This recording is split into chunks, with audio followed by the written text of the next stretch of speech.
This is my 13th year, and I've taught both in the math and science departments. I taught 2 years all math, then 7 years in both departments, and the last 3 I've been predominantly physics, various levels. I did have one little section of math last year. It's more of a trial and error, just a problem-solving approach. I'm not a wizard at any of these things, and if somebody asks me to do something, I usually turn to Google or the internet in some capacity to figure it out. What the possibilities were with Mastery Manager for the different types of questions, the different style of answer. It could be alpha, it could be numeric. There were more than just 5 choices that you would have in your standard Scantron. You could go up to, I believe, 15 choices. You could tailor every question for how many answer choices you had. So it wasn't like you would just have a generic 5-question Scantron.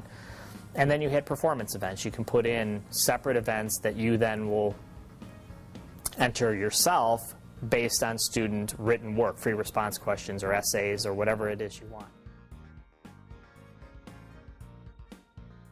I usually look at item analyses in particular, and it very nicely highlights the correct answer, but it also shows with color the most common missed answer. In certain problems, it's very clear that there's a correct solution, and oftentimes almost everybody else selects the same wrong answer, which shows me the kids are thinking, but there's an error in the thought process or some kind of mistake they're making.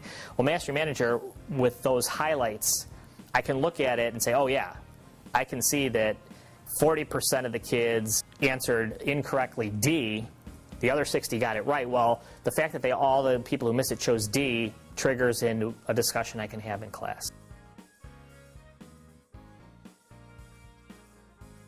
Once you actually put the papers in the scanner itself and hit scan, those things go through about, I think it's 45 a minute or something, and you don't have to sit there and guide each one.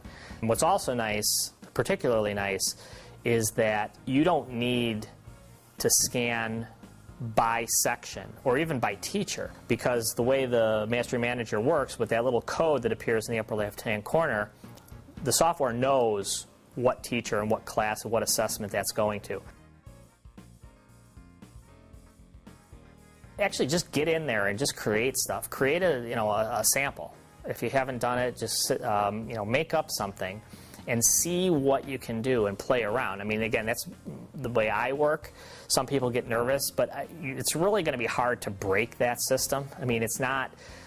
It's an open software for teachers, and teachers are going to do things. It's a very robust system. So if you create something and you screw something up, you can delete it. If you get stuck, if you don't know how to do something, ask somebody else.